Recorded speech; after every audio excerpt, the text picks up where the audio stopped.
Beberapa hari mungkin tanggal 24 insya Allah Bapak Ibu ini pergi ke kota Makkah. Nanti sampai di kota Makkah akan langsung melaksanakan umrah, ya kan? Di Makkah nantinya akan ada 5 hari lagi dan kota Madinah. Saya dengan semua semua orang, mungkin semua orang, bahkan orang pribumi asli kota Madinah selalu mengatakan Al-Madinah, karena saking apanya, maka Bapak Ibu akan mendapatkan 4 pahala. Berapa? 4 pahala. Apa saja? Pertama, umrah yang sempurna. Jika Bapak Ibu besok berapa hari lagi, 2 hari lagi atau 3 hari lagi menuju ke kota Makkah, dan di kota Makkah Bapak Ibu akan melaksanakan umrah, kita tidak pernah tahu umrah kita akan sempurna atau tidak. Ada yang berani menjamin umrahnya sempurna nantinya? Tidak ada, ya kan? Tidak ada. Tapi kalau salat di masjid ini, kata para ulama, akan mendapatkan pahala umrah yang sempurna. Itu yang pertama. Yang kedua, orang yang memutuskan pergi ke tempat ini lalu salat di dalamnya, orang tersebut mendapatkan pahala sunnah. Ya.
Kasturi ya Mak, Kasturi Madinah 12 biji 50.000, ini mah 100 Quran. Quran 50 halal.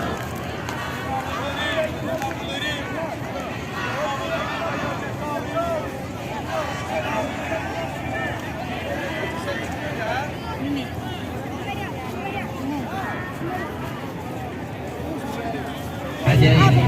Tadi Mas silakan. Masjid Kuba itu bukan hanya nama.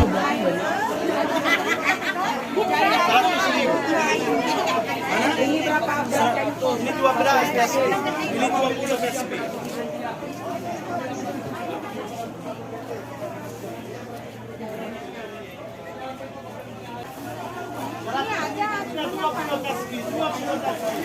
Semua sama-sama 100.000 rupiah.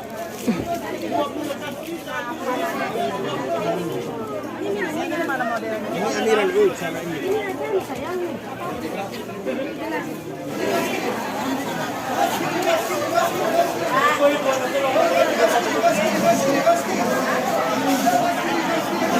Ya, kan gua membuka.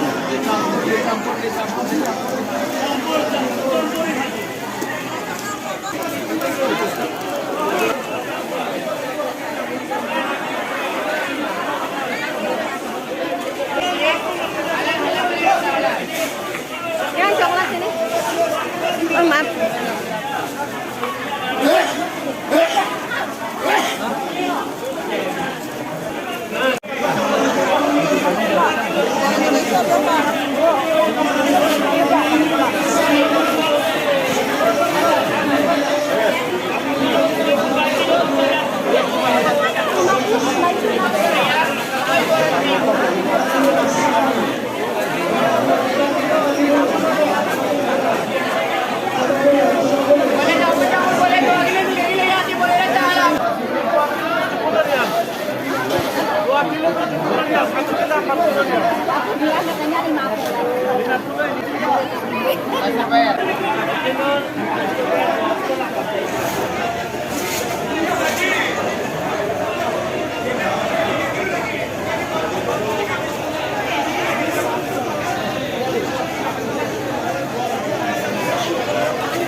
Kebun kurma orang ada pribadi.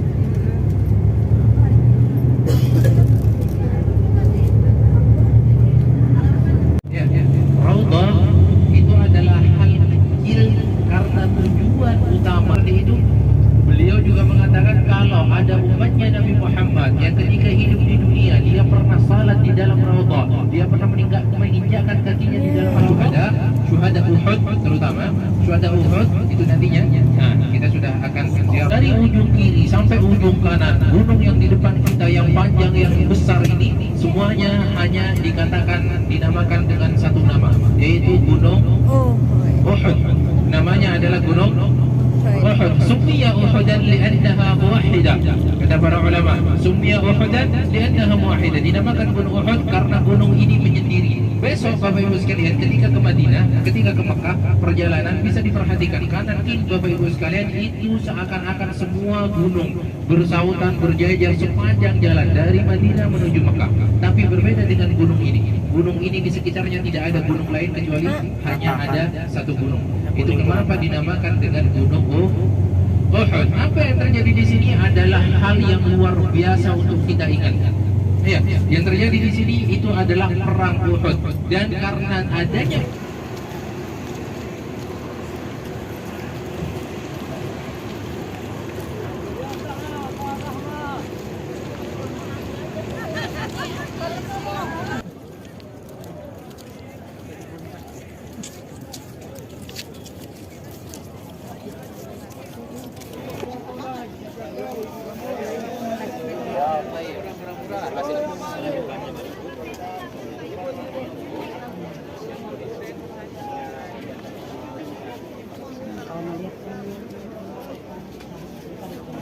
Allah Samad lam yalid wa lam yulad wa lam yakul lahu Bismillahirrahmanirrahim. Qul huwallahu ahad.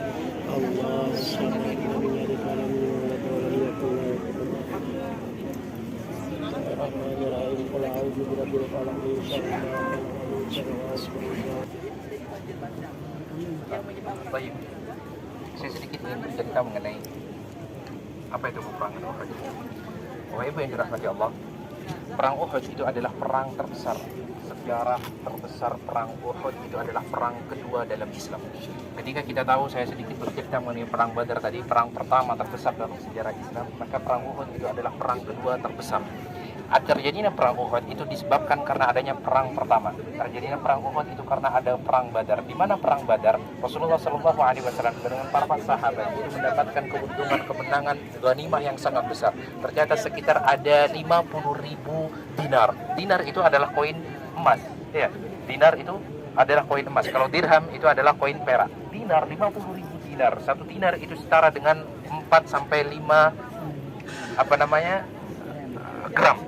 50.000. Bayangkan, sangat banyak sekali ghanimah yang dimenangkan oleh umat Islam pada saat itu. Namun karena kemenangan itu justru membuat orang-orang kafir Quraisy itu merasa mereka sudah kadung besar, mereka sudah terkadung lebih gagah, lebih banyak perlengkapan, tapi mereka kalah. Hingga akhirnya mereka itu tidak terima. Hingga pada tahun ketiga Hijriah, Nabi Muhammad SAW itu ingin diserang oleh orang-orang kafir Quraisy ke kota Madinah. Pada saat itu Rasulullah belum mendapatkan kabar apa-apa, kecuali Rasulullah itu sudah mendapatkan kabar bahwa Madinah, mereka orang-orang kafir Quraisy sudah dekat dengan Madinah, jaraknya hanya beberapa mil saja. Mungkin takriban itu hanya membutuhkan setengah hari saja untuk sampai ke kota Madinah. Lalu buru-buru Nabi Muhammad itu meminta musyawarah, memanggil akabir sahabat untuk bermusyawarah. Kata Nabi Muhammad, apa yang harus kita lakukan? Bagaimana kita menghadapi mereka yang akan menyerang kita dari kota Makkah? Lalu ada beberapa pendapat sahabat, ada yang mengatakan, Rasulullah, kita serang di kota Madinah, artinya kita tunggu di kota Madinah. Ada yang mengatakan itu pendapatnya Sayyidina Umar. Kata Sayyidina Umar, kita tunggu di kota Madinah, karena kalau kita ditunggu di kota Madinah, di dalam kota kita, maka ini adalah kota kita. Kita lebih tahu tentang seluk-beluk kota kita. Tapi kata Sayyidina Abu Bakar As-Siddiq, ya Rasulullah, tidak. Ini bahaya kalau di kota Madinah. Karena apa? Ketika mereka menyerang kota Madinah, kita berada di kota Madinah, maka mau tidak mau rumah kita semua akan menjadi taruhan. Maka Rasulullah lebih memilih apa yang dipendapatkan oleh Sayyidina Abu Bakar, hingga akhirnya Rasulullah mengumpulkan para sahabat pada saat itu. Yang terkumpul sahabat pada saat itu hanya sekitar 1.000 orang sahabat saja. Padahal orang-orang kafir Quraisy yang nyerang dari kota Mekah membawa pasukan minimal itu 3.000 pasukan. Ya, 3.000 pasukan lebih yang mereka bawa dari kota Mekah. Sementara Rasulullah hanya berhasil mengumpulkan sahabat berapa? 1.000 saja. Itu belum apa-apa. Karena nantinya perjalanan Rasulullah dari itu masjidnya itu dekat, mungkin sekitar 3 mil saja, 3 mil atau sekitar 4 km dari sini. Dari jarak 4 km itu masih ada orang-orang hitam yang ikut di jajaran para sahabat. Bukan kulitnya yang hitam, tapi dia punya hati yang hitam. Sahabat-sahabat itu punya hati yang hitam. Kenapa saya katakan hitam? Karena sahabat itu adalah mereka yang lari sebelum berperang. Ya, sahabat pengecut bahasanya, lari sebelum berperang. Jumlahnya tidak tanggung. Jumlahnya itu ada 300 orang sendiri. 1.000 kurang 300 tinggal berapa? 700. Tinggal 700. Logiknya 700 untuk menang melawan 3.000 orang, satu harus membunuh berapa? Membunuh 5 orang. Ya, satu harus menghadapi 5 orang. Tapi tenang, karena di situ ada Nabi Muhammad. Setiap apa yang disampaikan oleh Nabi Muhammad, wa ma yantiqu 'anil hawa in huwa illa wahyu yuha. Nabi Muhammad itu diperintahkan, diberikan taktik perang yang luar biasa. Nabi Muhammad membagikan 700 sahabat itu dipecah menjadi 3 pecahan. Yang pertama adalah al-hujum bahasanya. Sahabat tentara penyerang, tentara penyerbu yang dipimpin langsung oleh siapa? Dipimpin langsung oleh Nabi Muhammad SAW. Tentara penyerbu. Yang kedua adalah ar-rumah, tentara pemanah.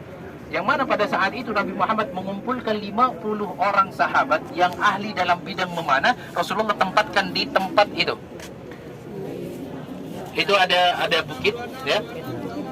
Mendapatkan izin dari Allah Subhanahu wa taala, bahasanya adalah mendapatkan izin, bukan kok diperintah oleh Allah Subhanahu wa taala. Kenapa demikian? Karena perubahan kiblat itu murni keinginan dari Nabi Muhammad sallallahu alaihi wasallam. Beda seperti halnya salat, puasa, zakat, haji. Allah taala Masjid Khandaq atau disebutnya dengan Masjid Sab'ah, Masjid 7 bahasanya. Ini dia. Di Masjid Khandaq ini, kenapa dinamakan Masjid 7? Sekarang ada bangunannya itu ada 5. Ini samping kiri ada 2. Yang bawah dan yang atas, terus ini yang putih 1, terus itu yang bawah, yang kanan itu ada 2, yang tengah sama yang pojok atas. Kenapa kok dinamakan masjid? Karena di sini adalah pos tempat Islam sudah semakin banyak berada di kota Madinah. Pendatang umat Islam sudah makin banyak. Penduduk asli kota Madinah sudah banyak yang masuk Islam. Umat. Penyakit bawaan orang Yahudi itu kumat. Apa penyakitnya? Iri, dengki. Sahabat yang imannya tebal seperti itu saja dihadapkan dengan cuaca yang ekstrim seperti itu, dijanjikan surga pula oleh Rasulullah. Beliau tidak ada yang